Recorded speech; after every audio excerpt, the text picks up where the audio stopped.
There is nothing wrong with your internet. Do not attempt to adjust your settings. We are controlling the podcast. We control the squealing and the screams. We can make your heart flutter, your eyes blur from tears, or sharpen your mind to crystal clarity. For the next hour, sit back. We are in control of what you hear. We repeat, there is nothing wrong with your settings. You are about to experience the awe and mystery known as the female mind. You are now entering the Fangirl Zone. Welcome to SYFY Talk on the Fangirl Zone, a podcast where we discuss shows on the SYFY channel. I'm Steve. And I'm Sean Fangirl S, and tonight we'll be discussing episode 13 of season 3 of The Magicians. Oh my god, the finale. Yeah. It was rough. Yes, it was. So much happening. By the end, I was so angry. Yeah. And by the looks of Twitter, so were all of the other fans. Yeah. But they had to have somewhere to go, so it wasn't all that surprising that it ended the way it did. Really? You think so? Yeah. Because I figured that they weren't going to be able to completely finish the quest, and Right. stuff was going to happen, but not, and I think you know what I'm talking about. Right. One particular betrayal. Right. So before we get into that, obviously if you've listened to this before, you know we have ratings news. Steve has ratings news again, and before he starts spoiling everything all over, because hopefully you've actually watched before you listen to us. Yes, hope so. Even though we try to stay vague and in order, so if you didn't watch the whole thing, you can stop. Right. Ratings. All right. Episode 13 brought in a 0.24 in adults 18 to 49 with 0.659 million viewers. And I think every single one of them was on Twitter. Right? Which brought it in as the 22nd rated cable show for the day. Now, we finally did get some live plus 7 days for episode 10.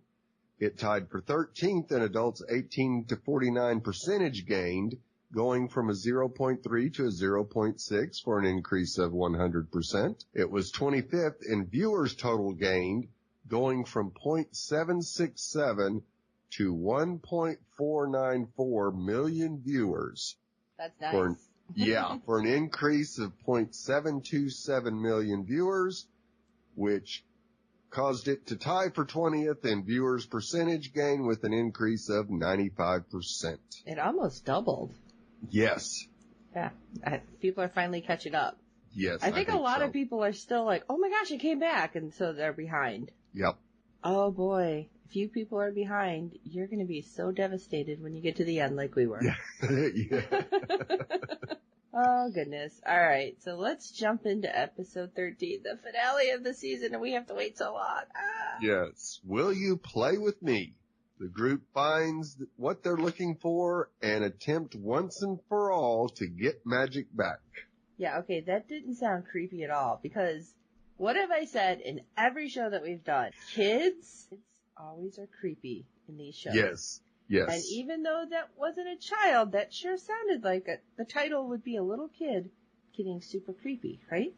Oh, absolutely. Absolutely. It was kind of brought back memories of the season 1 finale with Ember and Umber. Yes. All right. So a lot of interesting things happen. So go ahead and take us in. All right. Well, we're going to start with Team Goddess. I love that we now have a Team Goddess. Yes. During Q's reading of the final chapter, Julia experiences a sensory overload as she all of a sudden hears a chorus of prayers rise up around. So she turns around and, oh, there's a new face there. It's Iris, a messenger god, who informs Julia that she's officially ascended to full-fledged god status. Which was interesting because I didn't think that was going to happen. At least not this season. Yeah.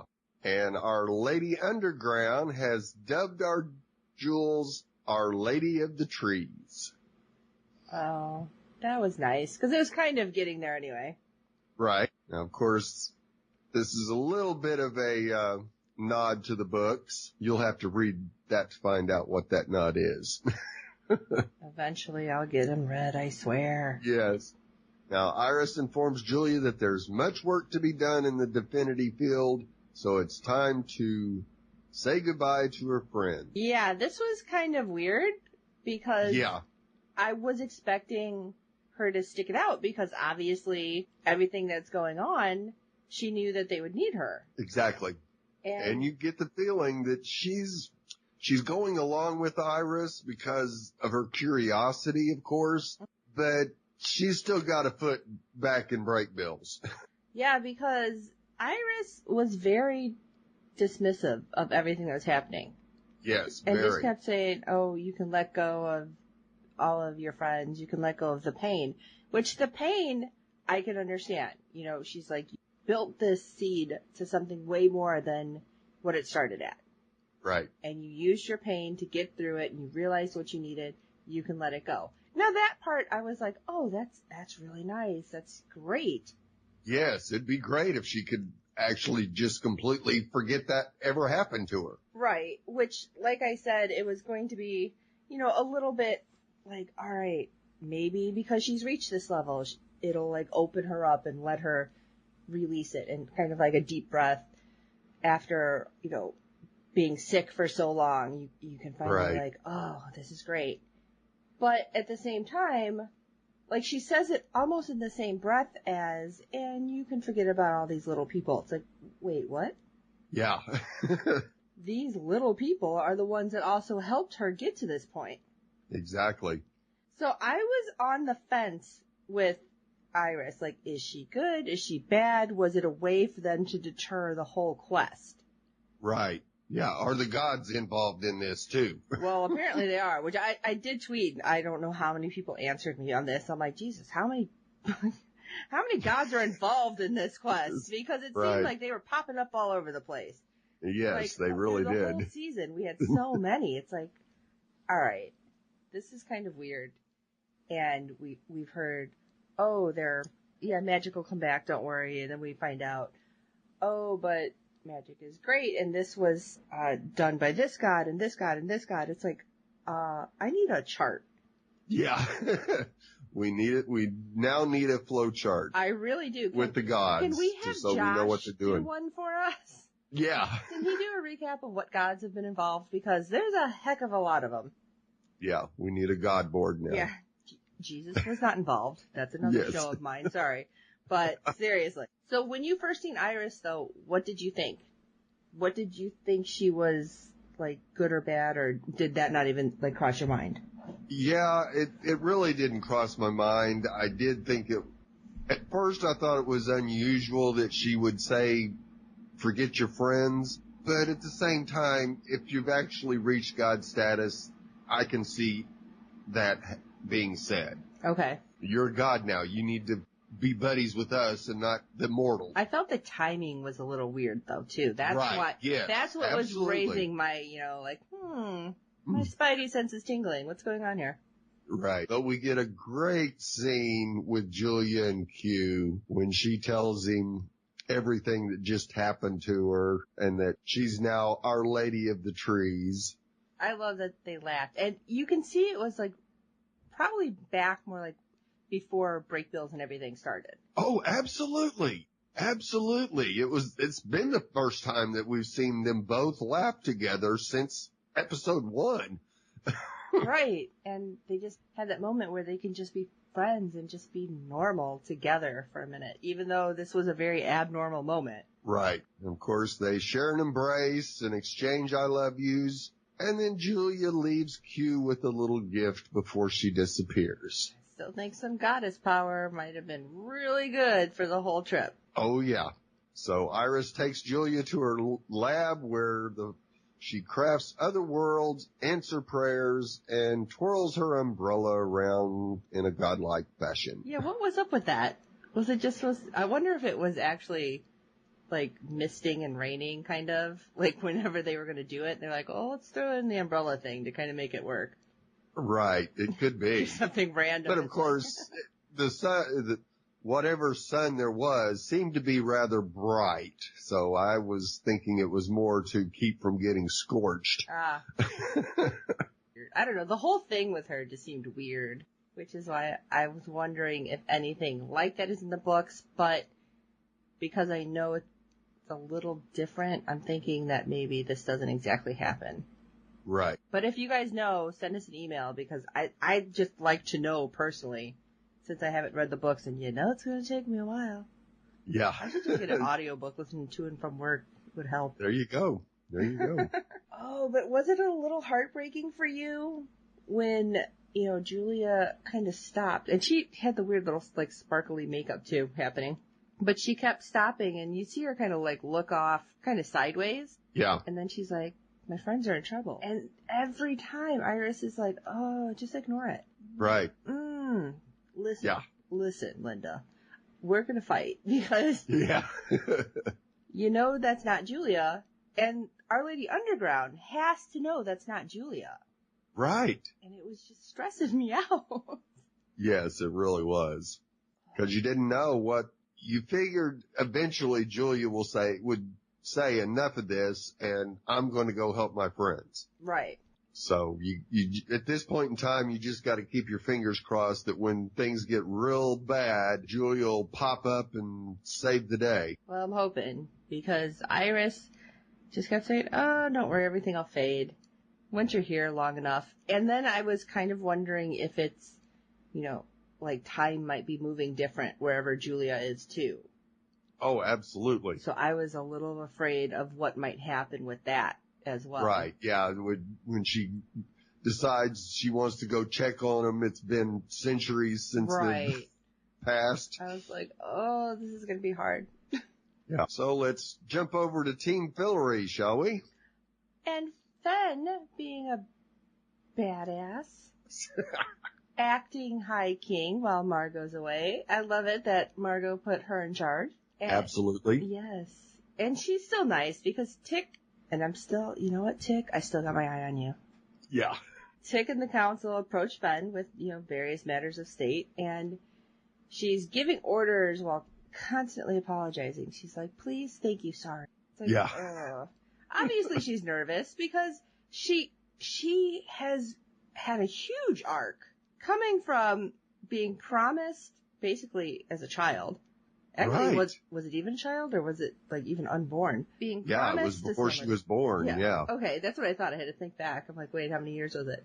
So being promised to somebody that, she didn't know, coming from a sword maker's daughter, a blade maker's daughter, however you want to put it, all the way up to being married to the High King and now acting in the stead of the elected High King. Right. So that's something that she probably never would have thought of. No. And so obviously, like, what she was taught way back, way different than where she is right now.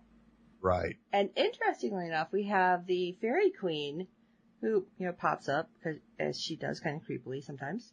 Yes. And she's like, stop apologizing. You have the power. Stand your ground and be firm. And it was almost like lovingly she's telling her. Right. Yes. I'm like, I'm not sure if that's quite the word I want to use, but yeah, I was just really, really surprised. Right. It was not a dig towards Fen, like a lot of what the Fairy Queen had said to Margot was kind of a dig at her. Right. It was more supportive than anything else. Which is what I was just thinking was really weird. Right. But we've seen a lot of changes here in the last few episodes in the Fairy Queen. She's true. Finally starting to think that maybe humans aren't all that bad after all.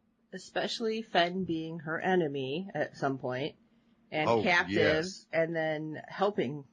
So, yeah, I can see it. And actually, she asks her to help now. Right. You're the voice of the High King, and I have a request for the acting High King.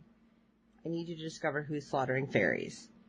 Because 6 have gone missing, and obviously somebody's hunting them. Because it's not just the newbies, basically. Right. Because if it was the new tribe, as, she called them before, I can see her thinking, okay, they just got lost. Right. But it wasn't. And Fen is I think she just pretty much said, yeah, no problem. Yeah, absolutely. Like she's on it.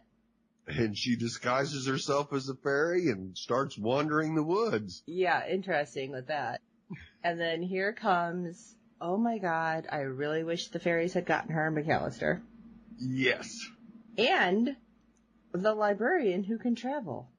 Yes, Gavin. I was like, what? How did you even get to Fillory? How did you know about Fillory? Right. And then it took me a minute because I forgot the library knows. Yeah. But I was ticked Irene was there. Yes, absolutely. Man, I so wanted them to catch her and just be off screen or something. Right. But, okay, little side note, because this came out on Twitter, the outfit, like the weird, kind of like see-through stuff that the fairies wear. Right. Somebody said, and I don't know again if this is true, but I thought they said they had read it, that that's actually like the fairy skin, like shedding, and it just becomes like bigger and bigger, like clothes, and I'm like, ew. Yeah. So Fenn's wearing somebody's skin. Okay, I may need to tap out on that. Yeah, just a little bit. So the duo were sequestered away to Castle Whitespire, where out of the blue, the Fairy Queen decides to strike a deal. I was so surprised. Yeah, she will offer herself to them. In exchange, they leave the remainder of the fairy folk alone. She tells them that she possesses the power of 50 fairies, so Irene will have all the juice she desires and more. And when she actually put the whole deal out there, Right. I was looking going, something's up. Because the way it was worded. Right. And yeah, it would not surprise me if Irene breaks that promise. The Fairy Queen might show up and slit her throat herself. Yeah, I'm trying to think exactly how it was worded, but it was something along the lines of, no human can ever hunt a fairy again. Right. And because it was very specific, and I was just looking kind of side-eyed, like, this means something. Yes. And of course, it gets a little worse because, you know, Irene, of course, is all for the deal. Oh, absolutely. And Ben is ticked and sad, and she's crying. And this is when the Fairy Queen looks at her and she's like, tears for your enemy. Don't cry. And you see her like preparing in the next scene, and she's like taking off jewelry. And I'm like, I was expecting somebody to be with her. Right. Like whoever she's like passing. Yeah, her whoever's next in charge. Yeah, but nobody was there. Yeah, it was like, oh, what's happening here? Yeah, there was a lot of things that just was kind of a head scratcher. And then, of course, you know, Irene all giddy, like, oh, I need this and a bone saw. It's like, oh, God, woman, really? And then next thing we see is the Fairy Queen strapped to a table. It looked like a dining room table. Right. And they bring Irene a knife, and it looked like a butter knife. Yeah. It's like, what is this? Maybe Fen hid all the sharp knives at that point. She's like, no, I don't think so. But of course, the Fairy Queen, being just awesome and snarky to the end. Yes. That one last jab at Irene. Yeah. I'll die a queen and not a desperate little girl like you. Yeah, and all right, so then you see, but she also says, I'm sorry, I almost missed this, you'll live to regret what you're doing. This deal, yes. Right. That's, again, I'm like, oh, something's up. She knows something. Yeah. And so then, of course, Irene being super ticked off, you just see her, like, angrily, like, raise the knife up and it comes down. Right. And I'm just like, it's got to be something huge. Oh, yeah. So, looking at how everything played out the rest of the show, and thinking back to this, I'm really, really trying to figure out what's going to happen for next season, like how it's going to play out. Right. And I think I'm going to be scratching my head about this until it comes back. Like, right. Because yeah. There's so many. Like two big bads then that happen. Right. I don't know. Yeah, we're in a whole world of hurt after the end of this episode. So many things could go wrong. But why don't you take us to Teen Quest, who had a whole heck of a lot going on? Oh, absolutely. We open with, of course, Quentin reading the final chapter of the Key Saga. We finally have the whole book. Yeah, we have the whole book. And of course, Elliot has to speak up and say, I'm sober enough to know that that's a storytelling flaw. Oh, right. I was like, all right, Elliot, stop with your, like, he's boring. Go on. Keep going. I'm like, right. Elliot? He's trying to get it through the story so they can get on with it. And of course, Josh ponders if the whole story is simply metaphorical. Well, yeah. They're trying to get you where you need to go, not just tell you exactly what you need to do. Exactly. That would have made it too easy. Yes. And once we find out who actually wrote the story, we understand why. Exactly. And of course, Alice is sulking in the corner, and Katie and Penny 23 are all there. Later, we see Josh and Q engaged in some heavy-duty research when Josh has an epiphany. See, he's useful. Absolutely he is, because he recalls seeing an illustration in a book with a witch, a table, and various architectural tools. Perhaps the witch in the story is the architect Renard was referring to. Ding, ding, ding. So everybody gets together and starts to brainstorm, and sure enough, they discover an architectural god by the name of Calypso. And, well, what else is Calypso? Because they're trying to figure all this out. And I love it because it ends up being a tech company. Right. That Josh is like, oh yeah, I wasted all this money on that game trying to get past this level. And they all kind of look at him like, really? Yeah. He's like, what? Yeah, sorry. Because didn't he say something like $600? Like, damn. Yeah. So, of course, the gang heads to New York City to meet with Calypso.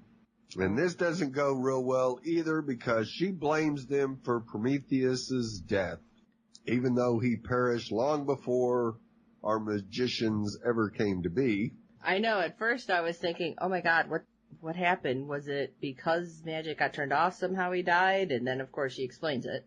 Right. With a great flashback, by the way. Yes, it actually was. And basically, Prometheus created the keys himself, but it also drained all of his magical power and weakened him, and his enemies were able to kill him. Yeah, it wasn't just he created them. He, created them with himself and his power. Right. Yes. So it's like, wow, okay, you're really all into your work at this point. Yeah.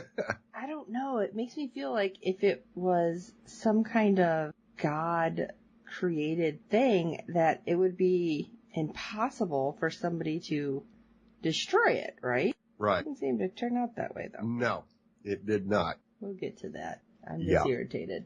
Yeah, Prometheus knew that one day humans would need to save magic, and so he created the quest so only the worthy could soldier on and restore magic. He loved humans deeply, and that was his downfall. Well, Prometheus is the one that gave fire to humans, right? Right. Okay. Just wanted to make sure I had the right thing. Yes. And Calypso reveals sketches of Fillory and Castle Whitespire. So, of course, where exactly is the castle at the end of the world? Well, duh. It's underneath Castle Whitespire. That just seems weird. It's like, oh yeah, well, it's kind of like flipped around. It's like, what? And it just got weirder for me. It's like, how the heck can you just kind of, well, I'm just going to flip this over and get there? Mm-hmm. And a couple people, at least a couple of the magicians said Castle Blackspire. Right. Well, duh. We should have had a V8. Yeah, she tells them that the daughter of the night still resides there, standing guard over the menacing creature within, one that was created by the gods that they even fear. No matter what happens, that cannot get out. Right. It's like, oh, that's not foreboding. No, not at all. So, of course, Q decides the best plan of attack is for him to use that tiny spark of magic that Julia gave him to pop into Castle Blackspire for a courtesy visit where he meets Aura, the knight's daughter who still resides there. Yeah, he kind of did a little Inception thing. Yeah, just a little. And she's shocked that he possesses magic, but he informs her it's merely a one-off. And of course, he asks her help with gaining access to the castle because they now have all the keys and they intend to restore magic. And she agrees to help them as long as they don't disturb the creature within the walls. So Quentin pops back to Breakbills and informs the gang that he used his boost to correspond with Aura, and she's agreed to open the doors, but for a price. Yeah. And this was something else, because as I'm watching this, I'm like, could this really happen? Because Q volunteered to switch places with her so she can finally rest. Because when you're there, you don't age. Right. And so this woman has been watching over the monster for centuries. Yeah. And it was crazy because we also find out that all the other monsters are gone. Right. Because the monster has killed them all. Right. So you go, this is not good. No, because I'm like, what if whatever monster doesn't like Q? You know, does that mean it's going to kill Q? I would say that's a big yes. And that's probably what everybody else was thinking, because they were like, time out. No. Exactly. Everybody says, nope, nope, nope, nope, nope. And little surprised to hear that from all of them. I mean, I knew Elliot would stand up and say no. Mm-hmm. And Margot. The others, not so much. Well, I was surprised, but not exactly surprised, because even Penny 23 is like, well, hey, I can just pop in and look, and they're like, no. Yeah. So, like, I think at this point, everyone's like, no, we don't want to sacrifice anybody else. Right. Surprisingly, even, Katie's like, this is a bunch of crap. We're not doing this. Right. And even Alice did say that she was against it. Right, which I was surprised, and I don't know, she was still kind of acting shady, and I'm like, what is her deal with the library? Yeah. I was worried. And then even with all this happening, and they're like, let's use the bullet. No, let's do this. Where's Julia? We could use her goddess power. Q's like, listen, I made a promise. No trick. We have to do this. This is the only way. We do it my way. And everyone's like, huh. They kind of agreed, but not really. Yeah.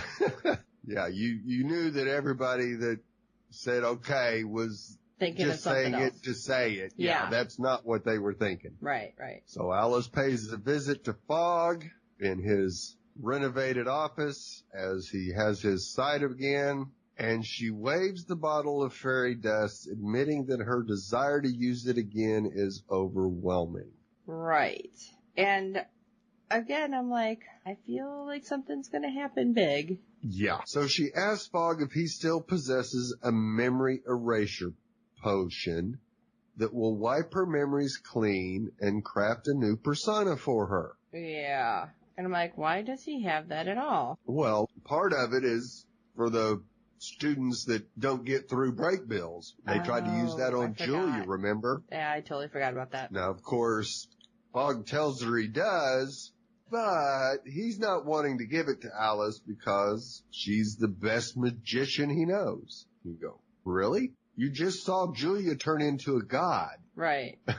She fixed you when nobody had anything. Right. So, not 100% sure that line was actually meant to put a thought into Alice's brain or what.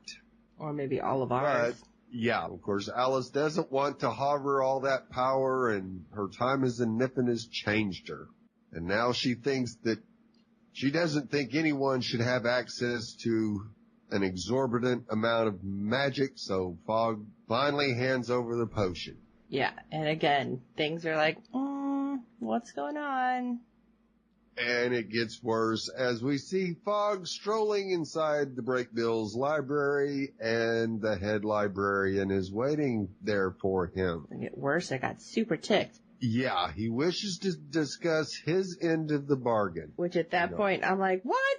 What? Yeah, this is not good. I was mad. Yeah, we got more potential disaster on the horizon than we can shake a stick at. Right. You got Alice, you got Fogg, you got Irene, and a traveler. That's not a good combination. I completely agree. But we do get to see the crew soaring through the air on the Munjack, heading for Castle Blackspire. Which, interesting that we see it go over those same falls. Right. That originally. To get there. Yeah. That it was going to go over it. I'm like, what? Yeah, the Falls of Infinity. Or something like that. Yeah, I was just thinking, so they might have found Castle Blackspire earlier, or they may have died, Right, either one. Yeah. But Alice takes Q off to a cabin, I guess, to talk, and she tells him exactly what she's going to do, and I'm going to erase everything. And he says, I still love you, though. And I'm going to remember, and, I'm getting it all confused. Let me rewind. Yeah. Alice says, I still love you, and you're the only person I wanted to tell. And of course, Q's like, well, yeah, I love you. I'm going to have to remember for both of us. She's like, you're the only person I'm going to be sad about forgetting. Right. And I was like, oh. Yeah. It was so hard. And she's like, this is the only way too. Because she's saying like she'll be super upset remembering Q when he takes up residence in Castle Blackspire. Right. And I'm like, oh my God. So then they make out. Yeah. Yeah. But yeah, that was, and you kind of got the feeling that, are you actually about to sacrifice yourself as well, Alice? And that's why you're wanting to tell Q this, or? That's what I was thinking. That somehow she was going to, like, take all the magic potion and, like, the fairy dust and, like, force them out so that she would forget everything and she was going to be there and then, she would only know the castle and what was, happening at that moment. Right. Right. Oh, that didn't happen. So the gang makes it to Castle Blackspire, and it did have a little Mordor feel to it, did it not? It did. Obviously, it was all black. There was like volcanoes, ash, and lava, it seemed like, everywhere. Yeah. So, of course, Quentin meets Aura in person, and she takes him to where the monster dwells. Yeah. And this was interesting because she had to explain. She's like, well, he craves love. And Q's like, attention. What kind of love? Yeah. A little late now, Q, but you're in. Yeah. But, she has to explain, attention, affection, like he's a child and he doesn't know. Right. And I'm like, okay, so the gods made this monster that they're super terrified of, and they made it with a child's intellect. I don't know if that's good or bad. That's bad. That's always very bad. See? Creepy children. Yes. And of course, the monster in question steps out of the shadows. Yes. Will you play with me? Okay. I didn't need that creepiness. No. Burning yellow eyes, and you just go, oh, Q, what have you gotten yourself into? Right. And so Q whips out his deck of cards and gets his attention. Yes, which was a bit surprising. Yes. Because apparently the monster is easily bored. Yeah. And then out of nowhere, a shot fire rings out. You go, no. Right, you knew it was bad. But it was interesting because you see Elliot creeping, and he has the gun. You see Alice creeping. Like, I was like, who's going to do what? What's going to happen? Yeah, exactly. And of course, all right, the monster is dead. He falls back, and then Q is so ticked at Elliot, but you see Aura run over to the monster. Right. And you don't know what's happening next. No, because you see yellow dust coming out of the monster. And I was like, you kind of go, man. No, this is not going to be good. Nope. And at that point, it's like, okay, you know what? Let's just get these keys and turn the fountain on. Let's do this. Right. And they all take one and they put it in the lock. It's like, great, it's going to happen. And then, no. Alice pissed me off. Yeah. Because she'd taken her fairy dust. Yeah. And pulls all the keys in, and everybody's like, what the hell?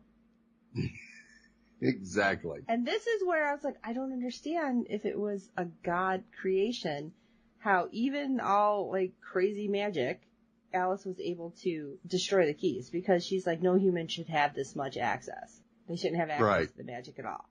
And everyone's pissed because like, just because you don't think you can deal with it. Right. Doesn't mean we can. Right. But she's like holding them back and who was it? Penny was trying to get through. Right. But even he got like zapped back from Alice. Yeah. Nobody could get to her because she had just enough fairy dust power to keep him at bay. Yeah. And that's when the keys all fall, and they weren't exactly, well, they were keys, but not really. Right. It's almost like they were dust. Yeah. And then, hey, and what happens next? As everybody is just resigned in defeat, Julia walks in and says, I got this. She restrains Alice with the flick of her hand and then goes to creating 7 keys from her own body. Which was really impressive. Oh, absolutely. Because it's getting harder and harder for her. And of course she's screaming and she's like, it's pulling everything out of her. Right. And you have Penny rushing to her side, and you think everybody would kind of rush to her side. But I think at this point everyone's like, get the damn keys and get it in the fountain. Right. We got to get it turned on. Yes. But no, Katie did rush over there too. Did she? Okay. Yes. And they get the keys back in the locks and ice blue water starts flowing. And this is what kind of got me. Because the timing, because obviously, you know, everybody's happy, like, oh great. And we knew they only had like 30 seconds before, before anything bad would happen, basically, is how I'm looking at it. If they were going to put the siphon on there. And that's when the siphon ends up there is when the librarian sees it, because suddenly, who was it? Gavin and Irene and Fogg. Right. And I swear I heard the whole fandom swearing. Oh, absolutely. But like I'll get there, and Irene is super hopped up on everything with her fairy dust. Freezes everybody. She's like, Penny, if you try, I'll kill them all. Yeah. Like, damn. Really? And then they put the siphon on. But that's when the librarian actually sees it. Now, what I was wondering is, how did they know the timing to get there? Because had, none of that happened with Alice, and it was turned on earlier, would it have all just worked? And they'd have been fine and they would have never been there. Or, do you think Fogg had some magic? Like, he kept testing. It's like, okay, they turned it on. We got to go now. That, or I think the librarian saw that it was started to flow in the library. Okay. Then she basically said, Gavin, go. Okay. They popped in and slapped the siphon on. Okay. And then Irene was like really close to killing our little Scooby gang. Oh, absolutely. And Fogg's like, remember the deal? Yeah. Like, what the hell? What is happening? And we see that Break Bills is restored to its former glory as classes are being held, except not so much because they're still having issues with their magical reserves. Like brownouts, yeah. Yeah, surprise, surprise. Right. So Fogg pays a visit to the head librarian, which the library is back bustling like crazy again. Mm-hmm. And of course he wants more magical juice. Yeah, and she's like, we'll review it next quarter. It's like, really? Yeah. And Fogg's at least knows her games because he's got all the forms filled out in triplicate and everything that she would require, he's already got. Oh yeah, it was pretty nice. Yeah. And then out of nowhere, he asked to see Alice. Kind of surprised me. Right, because of course Alice is being held captive for breaking her deal with the library. Yes. And Alice is not in a good place right now. No. She looks a lot more like the not Alice we saw that was the storyteller. Yeah. Which makes me wonder if somehow it's all going to be connected. But, we'll see. Right. We'll see. And of course, she's telling Fogg that the monster is not dead and it can jump bodies. And she saw it jump into Aura's body after Elliot shot it. So all her friends are now living in the real world without magic and bereft of their memories. He's like, they can't save themselves. And Fogg's like, don't worry, they're safe. And she's They're like, all safe. yeah, no, probably not. And then we get to see everybody as just regular people. Yeah. Which is interesting because you had Josh driving Uber, picking up Margot from the airport, who is now Janet. So we finally got Janet. Yes, another great nod. And then, everybody's different. Katie's, like, dealing drugs. Penny's a DJ. Q is, like, at a bookstore coffee shop. He's, like, super happy looking, which we haven't seen, so I was kind of happy for him. Right. And, he runs into Elliot, and I was like, oh, cool. Elliot, because he goes, I found you, Q. And he's like, my name's Brian. And he's like, then it got weird, because he's like, show me a card trick. And I thought maybe somehow Elliot was remembering. Right. And then Quentin, I thought, was going to be triggered by that. And he's like, I got to go. And so he walks, and then suddenly Elliot's coming down the alley like a different angle. And I was like, wait a second. What just happened? Yeah. That's not Elliot. No. Apparently the monster from Blackspire has gotten to Elliot. Yeah. Oh, crap. He found Elliot first. This is not good. No. Yeah, and he's like, oh, it's so much fun out here. We'll extract our revenge. It's like, oh my God, what just happened? And we did forget to mention that we do see Julia. Oh, yeah, she's an architect, actually. An architect, I don't think I was like, oh, I wonder if she's working for Calypso. Yeah. I totally forgot that. I skipped that. Sorry. No problem. Oh my gosh. So this was insane. I hope you guys are as excited about everything and irritated and crazy, same as me. Right.